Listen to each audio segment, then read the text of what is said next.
يا صباح الخير على احلى متابعين، واهلا بيكم في قناتي قناة ماما سوسو. النهارده هنعمل كنافة كده بالرقاق، حاجة كده جميلة تقدري تعمليها في اي وقت، بتبقى حاجة جميلة جدا واحلى هتطلع معاكي من الحلوانية.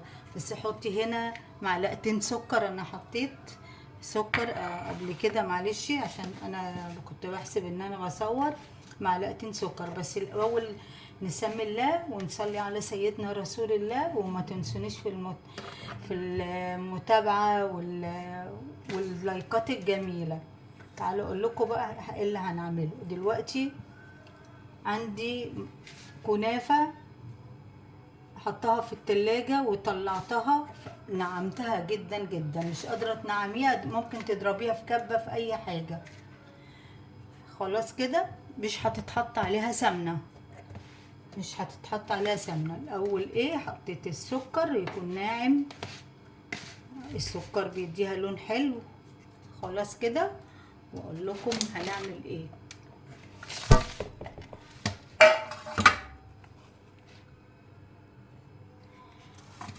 انا هنزل هنا، مش هنحط عليها سمنة دهنها في الصينية اهي. هنحط هنا المقدار اللي الصينية بتاخده، زي ما هتاخد منك. لو انت عندك صينية كبيرة هتاخد النص كيلو تمام. هنا كده نسمي الله كده، انت بتشتغلي نصلي على سيدنا رسول الله. وايه، ليه ما حطيتش سمنه؟ السمنه ممكن تكلكع، مش هتعرفي تفرديها كويس قوي.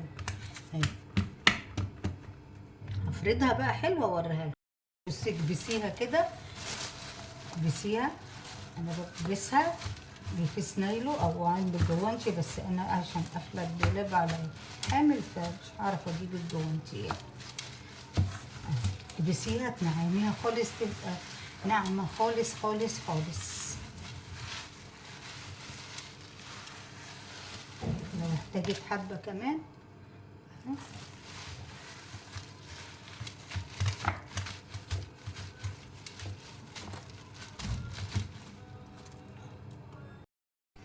كده كبستها اهي خالص.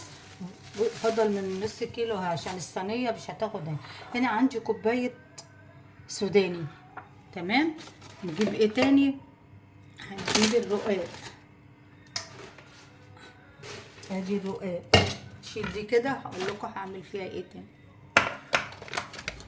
الرقاق عندي ورقتين او ثلاثه، امسكهم اكسرهم. لو عندك جلاش برضو حلو قوي، هكسرهم كده رفيع خالص خالص اهو.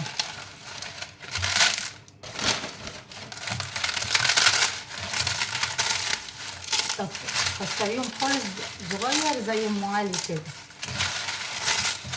عشان هنروح على النار اعملها واوريها لكم بقى. خلاص هكسره واوريه لكم.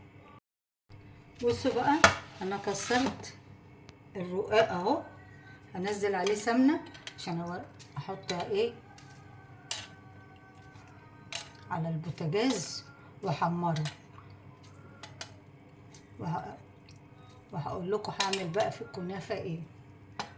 خلاص كده اروح على البوتاجاز احمره وارجع لكم تاني. شوفوا بقى هنا الكنافه اللي هعمله فيها. انا هنزل الزيت كده اشربه شويه بحيث كله يشرب السمنه.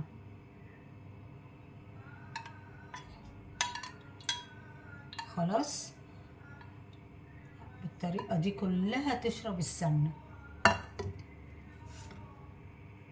خلاص كده انا حطيت فيها السمنه اهي كلها، احطها في الفرن. والرقاق على النار بيتحمص، وبرده هحمص ده معاه في الاخر عشان ده سخنه بس، لان مطلعاه من التلاجة يطلع الرطوبه اللي هو السوداني. تمام. بصوا انا حمرته لما يبقى لونه ذهبي كده. خلاص انزل عليه الكوبايه، وبرده على النار كده حاجات بسيطه، اطلع منه بس البرد بتاعه اللي هو كان في التلاجة. بصوا بقى بعد ما احمرت حطيت السوداني، هنزل عليهم بقى ايه معلقتين ولا 3 كده عسل نحل عشان يمسك فيها شوية وهي سخنة. ممكن تحطي عسل او عسل جلوكوز. واروح اجيب بقى الكنافة من الفرن واشوف هعمل فيها ايه بقى. كده تقلبيها كده.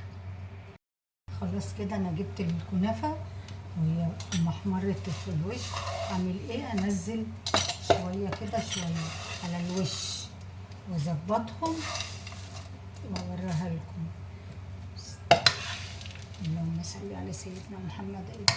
الجمال ده ما شاء الله، ربنا يحسن تعملوها وتجربوها وربنا يحسن ما بين ايديكم. جميلة هي قوي قوي. بصوا بقى تجيبوا حاجة تضغطوا عليها كده، تضغطوا عليه كده كويس قوي. احنا ما حطيناش لسه الشربات. انت لو عندك شربات، انا عندي الشربات جاهز، لو عندك جاهز حلوة برضو.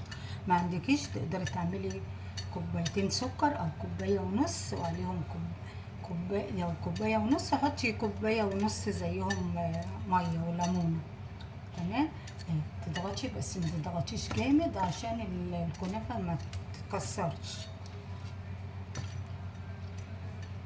الباقي بقى ممكن تشيليه تعملي بيه حاجة اهو.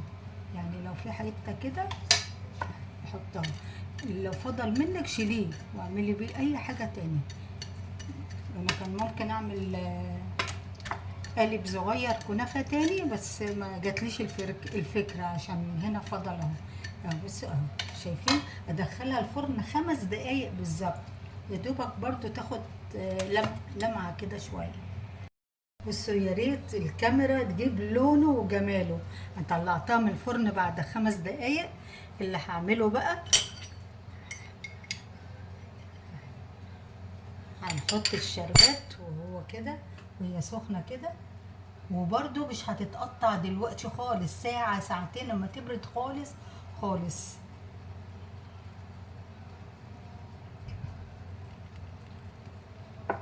خلاص كده نسيبها بقى لما تبرد اقطعها واوريها لكم. بصوا بقى هي دافيه، هي المفروض تبقى تتقطع وهي باردة خالص خالص عشان ما يتنطرش. ده بيمسك فيها وهي بقى خلاص وهي سخنة لحد ما تبرد. بصوا انا هقطعها عشان انا ايه، بس هي ايه عايزة تتقطع ايه بحاجة كده زي سكينة حامية او كده، بس هي مش ناشفة. لا حلوة هوريها لكم اهي. سامعين الخرشفة بتاعتها؟ بصوا اهي، شايفين اهي. عايزة اوريكم بقى من تحت برضو التسوية اهي تسوية اهي. شايفين الحشو اللي فوق بيقع عشان هي عايزة تجمد شوية، يعني تبرد شوية.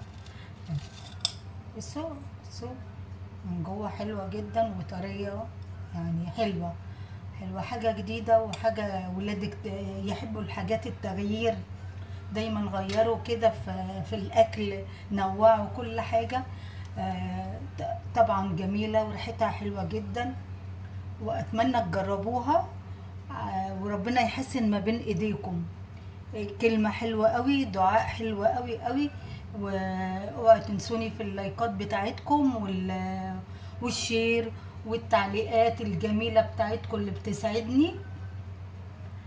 اقول لكم اشوفكم على خير، والى اللقاء في فيديو جديد في مطبخ ماما سوسو. باي باي.